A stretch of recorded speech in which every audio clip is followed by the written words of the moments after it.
Good afternoon. We'll now start. I'd like to welcome everybody to this pep talk this afternoon. Please mute yourself, but always show your video picture. Sign in your name, your Facebook account, your email address in the chat box. Please include the names of companions attending with you. Use the chat box to ask questions and make comments while the pep talk is on. There'll be group pictures at the start and end of the pep talk, so please show your faces in the video. A reminder after the pep talk, please take the online learning cum evaluation test exercise or OLETE for short for mastery of learning and have a perfect score to get a certificate like the one shown here. I have placed the link in the chat box. Another reminder, obtaining 25 OLETE certificates will entitle one mentee to a voucher for a RO Hoson medical consultation, either face-to-face or telemedical. Another request, please type in your feedback in the chat box during the open forum and before we adjourn. Thank you. Let's now have a group picture taking before we start the pep talk proper in 2 minutes. Please turn on your video and please show your beautiful faces.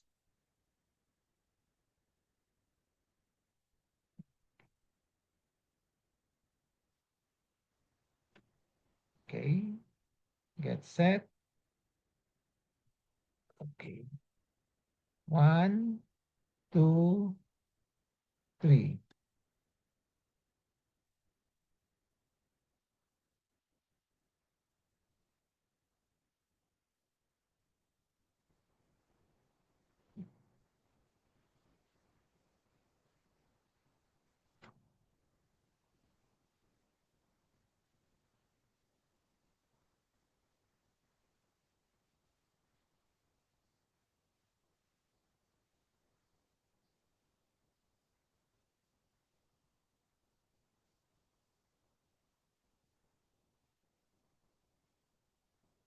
Okay, I placed the link again to the Olete in the chat box.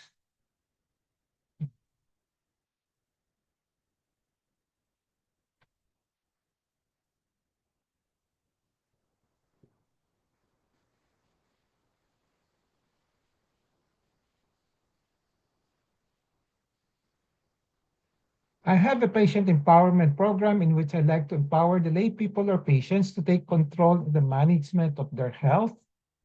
I started the pep talk on May 15, 2021. During the COVID-19 pandemic, there are 3 courses in the pep talk. I completed the core course on October 9, 2021. This particular box shows the component, the contents of the core course. And from October 23, 2021 onwards, I've been tackling health disorder and health issue courses. May 18 this year, 2024, marks the start of year 4 of RO Hosan Pep Talk. How long the pep talk will last will depend on our enthusiasm, discipline, and perseverance. So my pep talk today is entitled Beware of New Year Eve's Health Dangers. The empowerment objective is for the lay people to have an essential understanding of the so-called New Year Eve's health dangers in their health management. Malapit na ng mag-New Year, mga 10 days to go.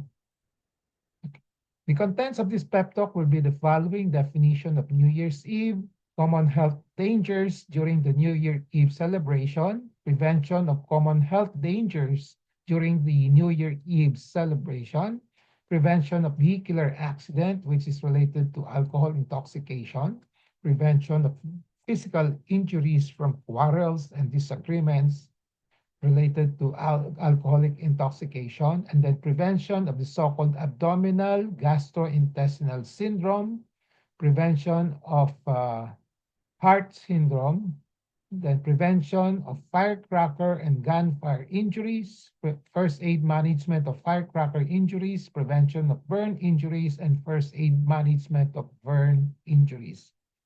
I like to make a disclaimer that this pep talk contains my thoughts, perceptions, opinions, and recommendations, which are culled from my personal experiences as well as from readings of the writings of other professionals. Let's start with the first topic, which is a new definition of the New Year's Eve. So New Year's Eve is the night of December 31 and the morning of January 1. In the New Year Eves, many people celebrate the end of the previous year and the beginning of a new year in various countless ways. These celebrations, if not done with caution, usually lead to various health dangers which are usually preventable. Common health dangers during the New Year's Eve celebrations are the following. In the Philippines, vehicular accidents related to alcoholic intoxication, physical injuries from quarrels and disagreements related to intoxications, and then abdominal gastrointestinal syndrome, heart syndrome and heart attacks, firecracker injuries, gunfire injuries, and burn injuries. So these are the more common health dangers during the New Year Eve celebrations in the Philippines. Okay. So the best way to prevent the common health dangers during New Year Eve celebration is to know what they are. Dapat malaman natin kung ano sila muna, and then try to know their usual causes and then how to prevent. Let's start with the prevention of vehicular accident related to alcoholic intoxication. The simplest is just to avoid alcoholic intoxication. So drink alcohol in moderation, or better still, wag na iinom. Abstain from alcohol. Just drink water. Water na lang, mas maganda. Wag na yung soda drink. Okay. Don't drive after drinking alcohol. Okay. Then, so beware of this danger. Vehicular accidents secondary to alcohol intake. That's the most common cause of vehicular accident, alcohol intake during New Year Eve. Prevention of physical injuries from quarrels and disagreements related to alcohol intoxication again. Okay. So usually pag nalalasing, nag-aaway-away, kung ano-anong sinasabi, no? Okay. So avoid alcoholic intoxication, drink alcohol in moderation. Again, better still, abstain from alcohol. As I said, just drink water or buko juice. Okay. Don't quarrel after drinking an alcohol. Don't inflict injuries during quarrel or disagreement. So beware of this danger. Physical injuries from quarrels and disagreements secondary to alcohol intake. Then prevention of the so-called abdominal gastrointestinal syndrome, kasi marami tayong kinakain kung ano-ano. So there'll be a lot of different kinds of problems in the abdomen and the gastrointestinal tract. So when they say abdominal gastrointestinal syndrome, okay, this is, I don't think you'll be seeing this in the internet. I just coined it myself. Okay, but it refers to any abdominal discomfort and pain. Okay, abdomen means yung sa tiyan, no? Well, may discomfort and pain, and then with gastrointestinal symptoms, so meaning gastro means stomach, intestine, which can be large and small intestine. Ang mga examples of symptoms will be napapasuka at sumuka at diarrhea. Yan ang pinaka-common gastrointestinal symptoms aside from the pain sa abdomen. No? Madalas mangyari yan during the Christmas, New Year's Eve. No? The syndrome is caused by food intake essentially. Okay? So in terms of amount, usually excessive, sobrang dami. Okay? Quality of food, baka mga spoiled na nakakain or too oily or not to, yung mga hindi na tolerate ng mga yung ibang tao, mayroong mga specific pagkain na hindi na tolerate at kinakain, hindi nila alam. Okay? So it may be caused by food poisoning, so spoiled food, food indigestion, food intolerance, an allergy also to the food that you take, and then gastroenteritis, and then pancreatitis is another possible cause. So prevention will be to avoid eating too much. So again, eat in moderation. So my suggestion is to concentrate on enjoying the taste of the food rather than on the quantity.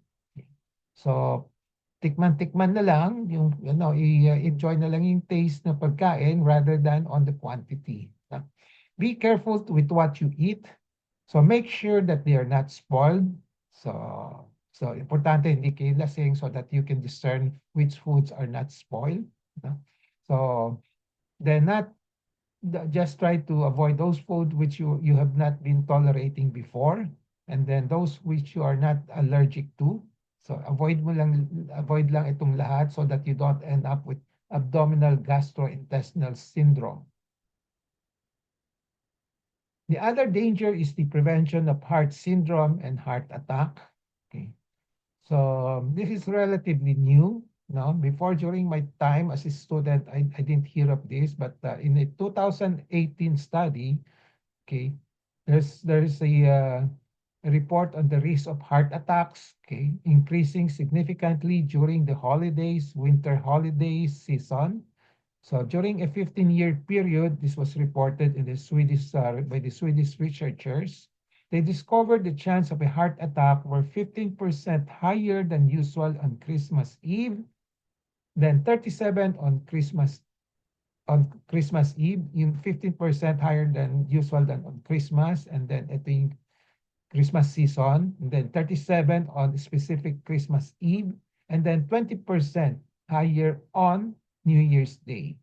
So mukhang mas maraming celebration during the Christmas Eve kaysa New Year's Day. No? So 20% lang sa New Year's Eve. So what is a holiday heart syndrome? Holiday heart syndrome occurs when patients develop an abnormal heart rhythm called atrial fib, yung di regular ang tibok-tibok ng puso, no? Okay. So it's atrial fib is a rhythm disorder of the upper chambers of the heart, during which time the upper chambers lose the mechanical functions and does not contract. Yeah, meron kang discrepancy sa mga sa mga sa rhythm of the heart, of the beat of the heart. Okay. So what causes holiday heart syndrome? The doctors abroad coined the term after noticing an increase in instances of this syndrome, and this is usually related to the heavy holiday drinking. Okay, yan ang pinaka-most common cause. Maraming iniinom during the celebration of the Christmas as well as the New Year's Eve, of the Christmas, New Year's Eve, yeah. So alcohol can trigger episodes of atrial fib, an irregular heartbeat. It is important to note that holiday heart syndrome is one specific condition linked to heavy drinker. Okay, it's just one. However, there are other factors that can cause this heart-related concern. So isa lang yung alcohol drinking na nagkakos ng holiday heart syndrome. There are other causes, pero ito ang pinaka-most common cause. Okay. So ano other causes of the holiday heart syndrome? Emotional stress. So unfortunately, holiday season can be a source of stress due to family gatherings and or financial pressures.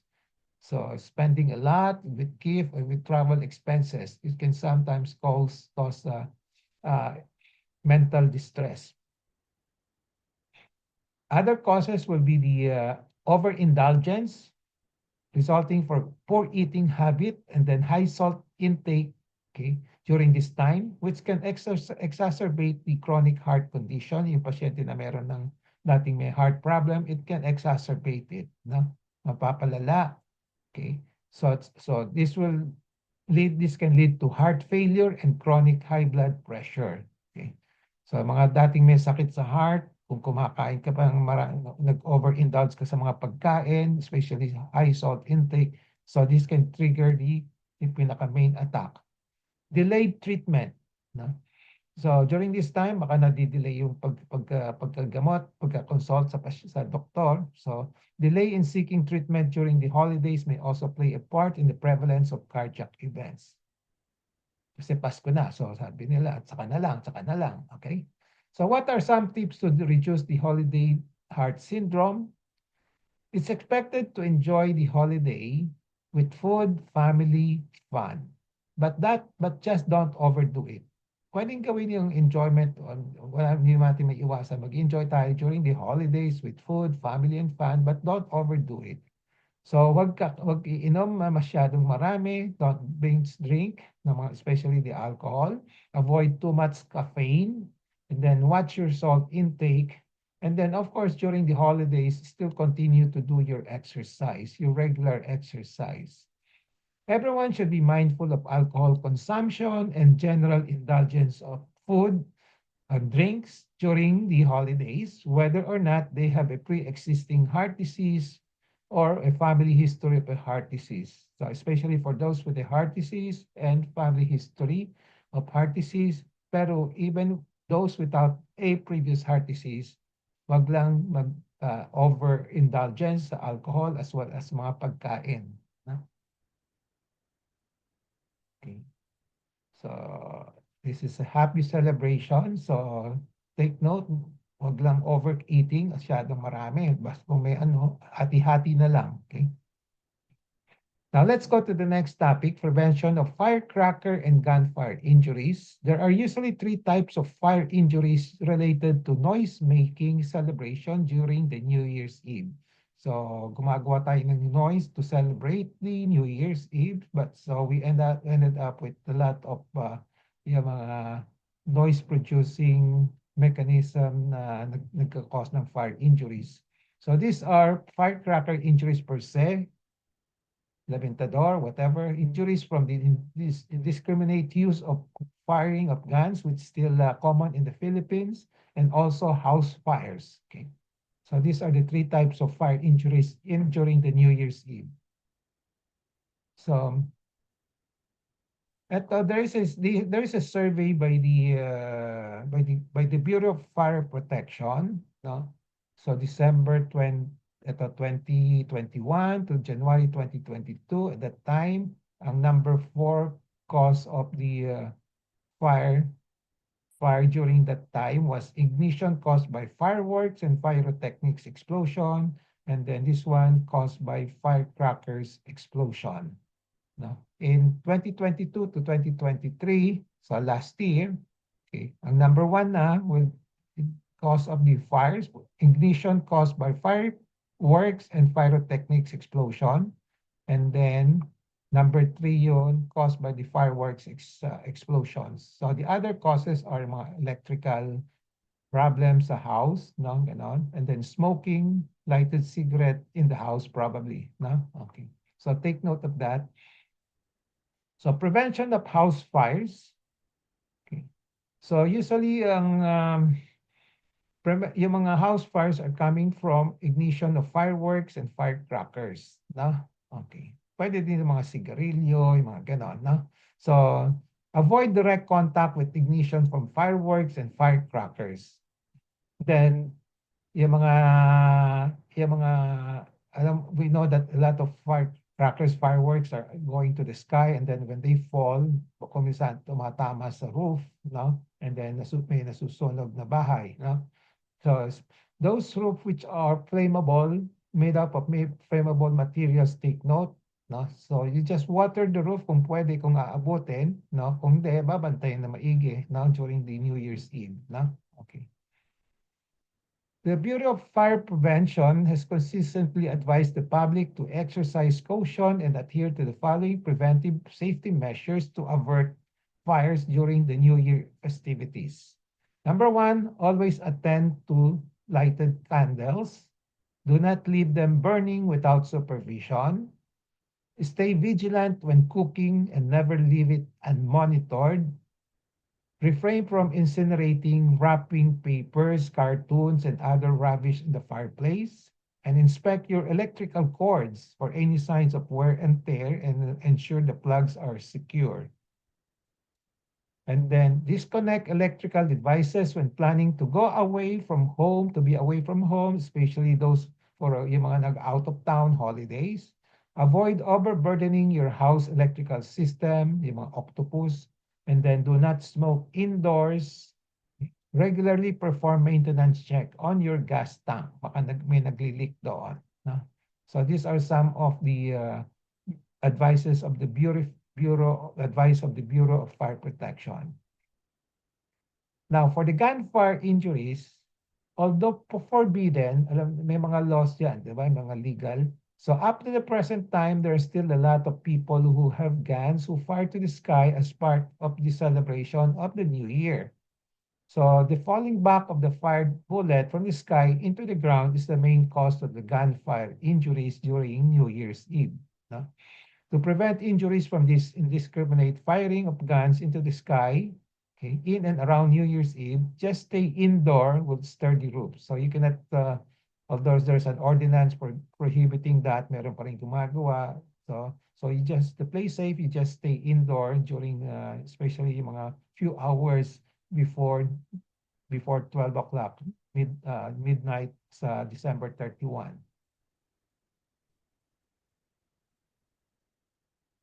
In the Philippines, December has been declared as a firecracker injury prevention month since time immemorial kasi maraming nasasaktan, maraming na-injured. So every December, there is an anti-firecracker campaign to reduce the injuries caused by the use of firecrackers and other pyrotechnic devices during the holiday seasons. So up to now, there is still December is still labeled has been declared as a firecracker injury prevention month up to now. As a surgical resident in the Philippine General Hospital from 1976 to 1981, I had this gruesome experience of seeing and treating patients with firecracker injuries every year end. Sa PGH, every New Year's Eve, sa Christmas pa lang, marami nang nasasaktan sa mga firecrackers injuries. So I always ask myself, out of frustration, when will they ever learn?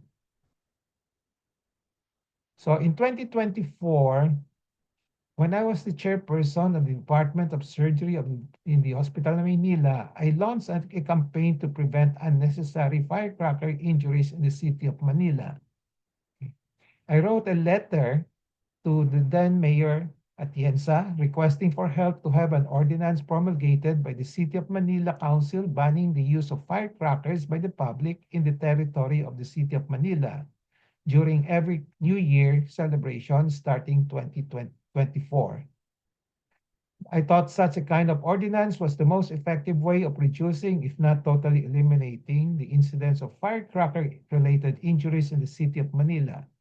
At this time, the Davao City has already an ordinance ban on firecrackers, and this was effective. Unfortunately, there was no response from to my letter from the City Hall. So walang nangyari. No? So in December 10, after the first week of 2011, I decided to put up a website entitled Unwanted Firecracker Injuries to maintain my advocacy against firecracker injuries.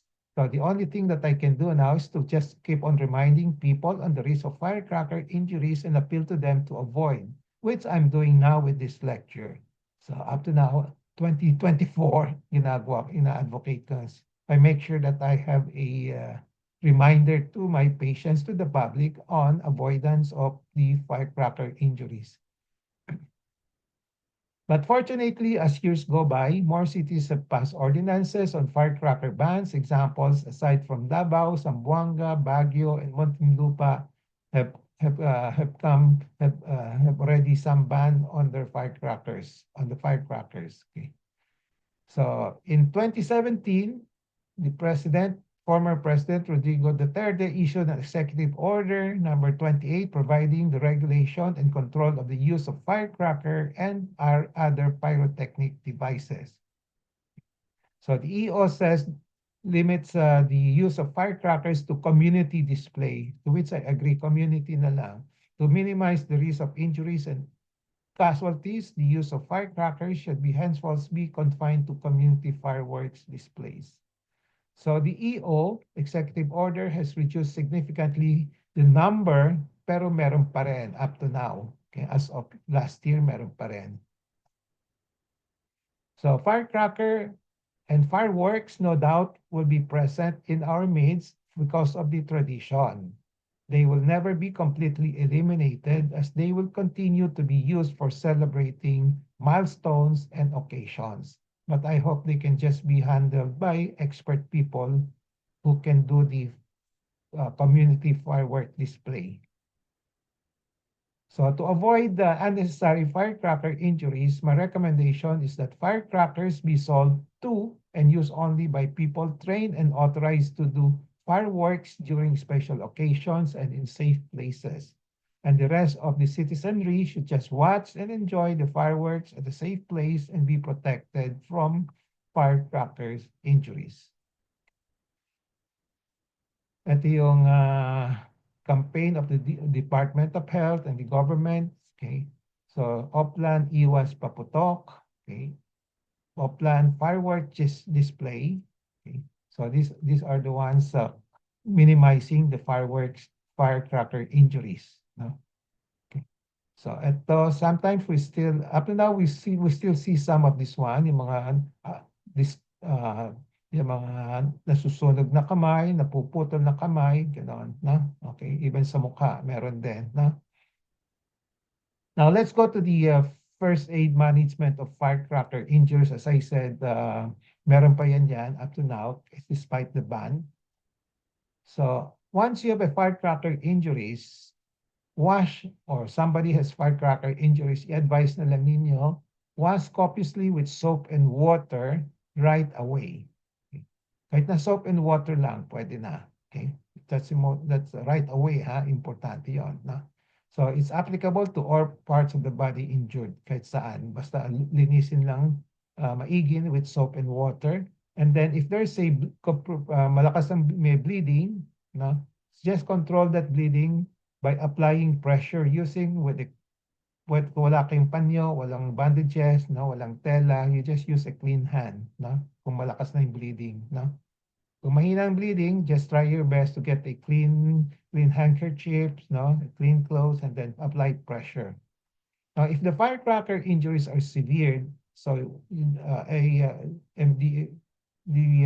have to bring the patient to the emergency room already of a particular hospital, the nearby hospital. Then take pain medication as needed, such as paracetamol and NSAID. NSAID example will be mefenamic acid. No?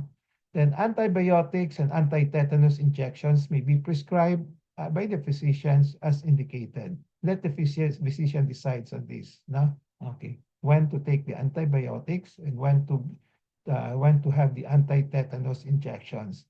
So because not all firecracker injuries will need antibiotics and anti-tetanus injections. So it all depends on the severity of the injuries.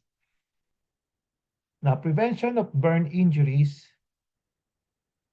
There are 4 common causes of burn injuries everywhere. In the Philippines, ganun din. Smoke inhalation, thermal contact, electrical equipment, and then chemicals.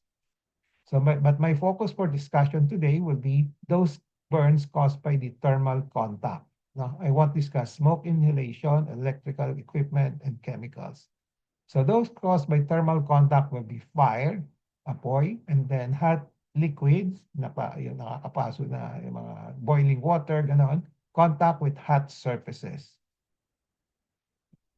So prevention is basically avoidance of contact with this fire, hot liquids, hot surfaces. Be mindful and vigilant against this risk. Then first aid management of burn injuries. Okay. Depending sa degree, burns are classified into various ways: superficial, partial, deep, partial, full. Then sometimes they call it first, second, third. Okay. Then in terms of specific involvement of the parts of the body, sa mga medical field, they call it burns of the epidermis, kung sa first degree or superficial lang. Okay. In which you have pain, redness, and mild swelling. Kung mas malalim na, yung dermis na, okay, you now have blisters. Yung may magtutubig, no? Mas intense ang swelling. And then kung mas malalim pa, nagiging parang leather na yung maputi na leather yung balat, no? Okay. Pag mas malalim pa, yung talagang sunog na, ng black na lumalabas, no? Okay.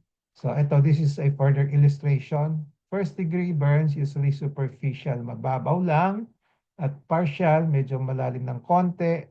Yung full thickness hanggang sa yung sa taba hanggang muscles na yun, no? Ganun, ito yung another illustration. Okay, first degree burn, dito lang, mababaw. Okay, second degree there, burns a little deeper. Okay, hanggang dermis na. And then, third degree, maabot na rito, no? Okay, mas malalim, no? So these are example. Pag ganun lang ang burns, no, halos walang namumula lang, this can be labeled as first degree burn. Pag may blisters na, automatically second degree burn na 'yon, second degree. Third degree, mas malalim pa 'yon, no? Okay. Now, ang guide, yung mga burns naman, ang requirements for patients to receive fluid, yung mga swero, fluid kasi pag nababurn ang isang tao, yung mga fluid ay lumalabas dun sa balat, so nauubusan ng tubig, so kailangang i-replace. So we have used this as a guide. Any patient with greater than 15% total body surface area, yung mga non-superficial burns should receive formal fluid resuscitation. When you say formal fluid resuscitation, usually swero yon, no? Okay. So we have a rule of 9, may mga chart yon, which is not easy to memorize. We just to look at the internet, kung ilan as a guide, or when you are in the emergency room, alam naman ninyo, usually may mga chart dun sa emergency room. Now, a simplest way to determine the size rather than the rule of 9, kasi mahirap matandaan yung rule of 9, you can use yung palm technique, palmar method. Ito, okay. Yung patient's palm, yung palm ng pasyente ang gagamitin, ha? Hindi kayo, hindi ano, no? So, yung pasyente, palm of the patient to measure the body surface burn. So, the palm of the patient, okay, hindi kasama yung fingers and wrist, ito lang, the palm lang, ha? Is about 1% body surface area. Kung 3 niyan, 3%. Kung 4 na yan, kung 9 yan, na an area, 9% na yan. Kung 15, di 15%. No? So, mas madaling tandaan nito. Kaya use the palm. Huwag lang isasama yung fingers, hindi kasama. No? Now, first aid management of burn injuries, right away, wash with soap and water, or sa umpisa, put your burn areas under running water, okay, for 20 minutes, no? And then you can use soap now to wash it, no? Okay. Use soap, wash with soap and water, okay? Okay. Then the use and non-use of antibiotics in burns. First degree burns, you don't need antibiotics. Okay. Second degree burns is usually yung mga superficial one. No antibiotics muna, but you can give antibiotics when you have observed that may infection na nagde-develop. So then that's the time you give the antibiotics. Now, for second degree burns na malalim, saka third degree burns, antibiotics are usually given. No? Ito yung mga samples ng mga topical antibiotics that you see that nabibili sa over-the-counter, bacitracin, polysporin, and neosporin. No?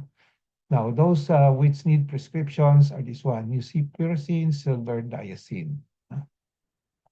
So pag superficial burns, no need for antibiotics. Pag mas malalim, you may give antibiotics. Now, number one, you give antibiotics pag meron may infection, lumalabas na in signs. Then, after that, just protect the wound with a cloth. No? There are times in which you just leave it open as long as you have to keep on cleaning the wound every so often. Mas common. No? Okay. Use of analgesics, yung mga painkiller, as needed again. Kung tolerable lang pain, there's no need. Kung yung may pain na hindi na ma-tolerate, then you take the oral analgesics. No? So options will depend on the degree of pain. Kung mahina lang, kung mild lang, na hindi na to-tolerate, pero mild lang ang pain, you can take paracetamol. Kung medyo hindi kaya ng paracetamol, then you can go to NSAID, ng mga mefenamic. Ganon, no? And then kung talagang severe burn na, talagang masakit na masakit, you need the doctor's prescription now for the mga morphines o mga mas malakas like Tramal, no? Ganon. Okay. Okay. So again, this is chart that summarizes the first aid management. I like to put a emphasis on this one. Don't apply ice. Okay. I have committed the same mistake before, but it has been shown that putting ice after a burn will compromise the yung blood supply to the burn area. So it will impede healing. So wag natin lalagay yung ice. Just put the burn area under running water for 20 minutes. Pwede na, no? Okay. Then don't apply toothpaste. Marami pa rin ako nakikita mga the public na using toothpaste to put on the burns. Okay? Pag may blister, may tubig-tubig, don't burst it. No? Pag binurse mo, number one, mas masakit kasi hindi na protect yung wound, walang cover. Number two, mas madali mag-infection. No? Okay. So again, don't apply home remedies like egg, oil, butter. Okay. Ito lang nakikita ko palagi, toothpaste. The others, I have heard of it, baka meron din gumagawa nito. Naglagay sila ng oil, no, butter, and eggs, no? So you don't need all these things because it will cause more infection. Okay, so that's the end of my pep talk today. I have discussed the following: definition of New Year's Eve, common health concern, dangers, prevention of vehicular accident, prevention of physical injuries, prevention of abdominal gastrointestinal syndrome, heart syndrome, firecracker, gunfire injuries, management, first aid management of firecracker injuries, prevention of burn injuries, first aid management of burn injuries. Takeaway in relation to patient empowerment, we always be in touch with reliable medical information on New Year's Eve health dangers. Knowledge is power, it gives power, use the 4Ks of patient empowerment, kaalaman, kakayanan, karapatan, and kapangyarihan to gain greater control over decisions and make better decisions on New Year Eve's health dangers in your health management. So with that, I end my pep talk today. I hope I have empowered you to have an essential understanding of the New Year Eve's health danger in their health management. So this is about 10 days to go. Okay. So 21 na ngayon. So sa 31, ingat lang po tayo. Na? Okay.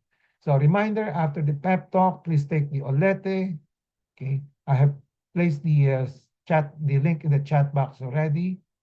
Then obtaining 25 Olete certificate will entitle one mentee to a voucher for a R.O. Hoson medical consultation, either face-to-face or telemedical.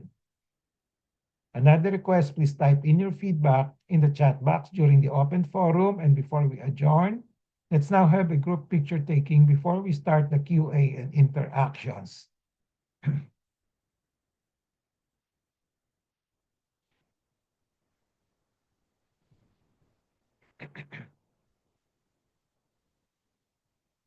Okay. 1, 2, 3.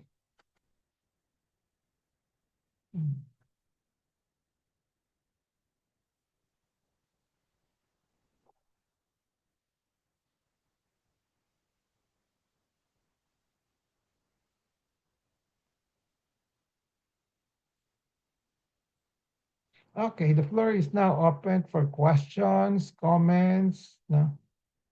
And sharing of experiences or any things that you want to add, no? Do you still want to add some more health dangers that you know of?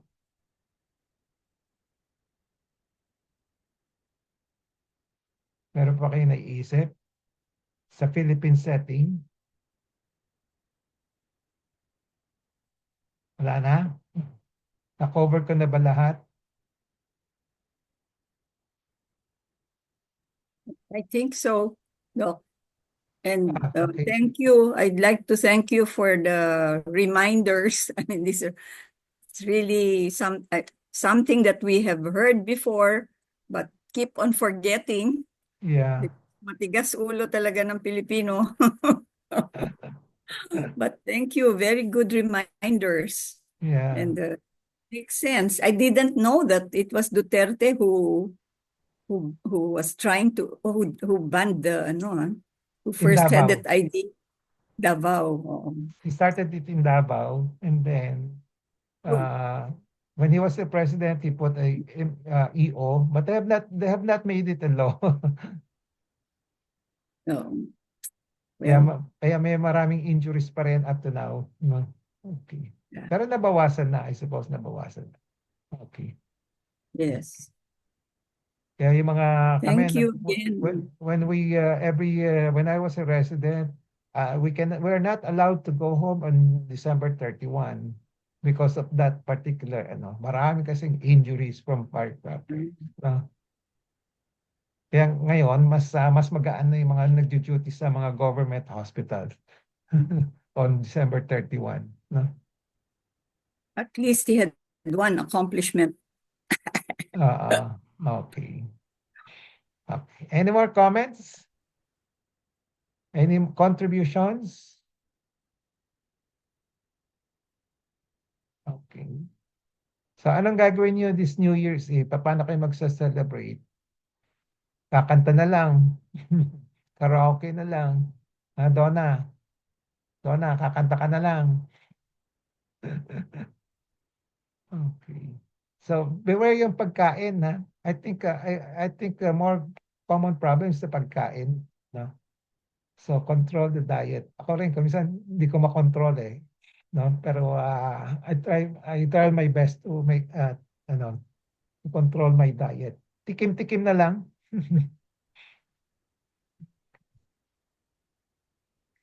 Any more input?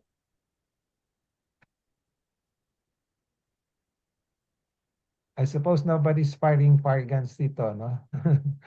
Wala. So, okay? Wala na? So make sure that you wala kayong mga sakit during the on January 1, ha? Huwag niyo ako tatawagan. So abdominal pain, no. Okay. And then again yung ice, ha?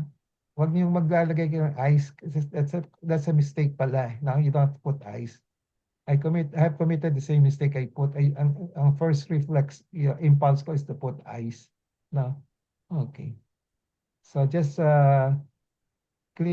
just put the burn area in running water sa tap water, pwede na. No? Kaya pala, Ano daw? lumulunggo yung paso ko, Dok. Kasi dinidiretso ko sa freezer. Tapos sobrang hapde. Ngayon ko lang yung nalaman, Dok. Ayan, Nilagay mo Dok, oh. Nilagyan ko ng ice kasi sobrang hapde. Nung itim, nagano siya, yung parang nagtubig. Kailan ka napasok? Ano, Dok, nagpiprito po ako ng bangus. Tumalsik yung mantika. Oo. Sobrang hapde siya, Dok. Parang nalusaw yung balat ko. Okay. Nilagyan ko agad ng ice.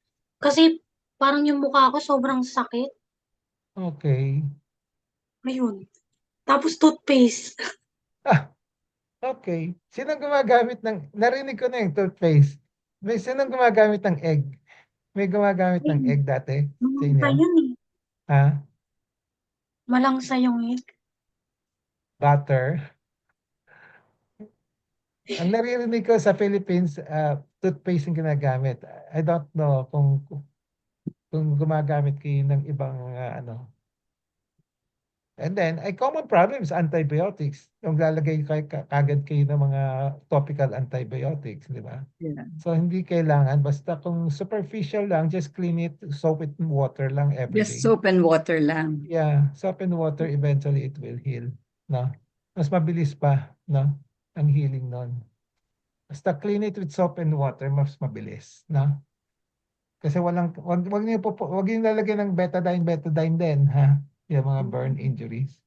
Kasi mga may chemicals yan, it will kill some of the normal cells, no? Okay. Soap and water lang pwede na, no? Okay? Thank you so much, Doc. You're welcome. So I hope you don't suffer any of the danger that I mentioned about dito sa lecture, especially yung stomach pain. Yan ang I think that will be the most common, no? Okay. So, kung wala na, we'll call it a day. We'll resume the pep talk sa January, first week of January na. Okay. Okay. Okay. Okay. So, I'd like to greet everybody. Merry Christmas. Happy New Year. to Thank you, everybody. Doc. Thank Doc. you. Happy New Salamat Happy Year. New po. Year.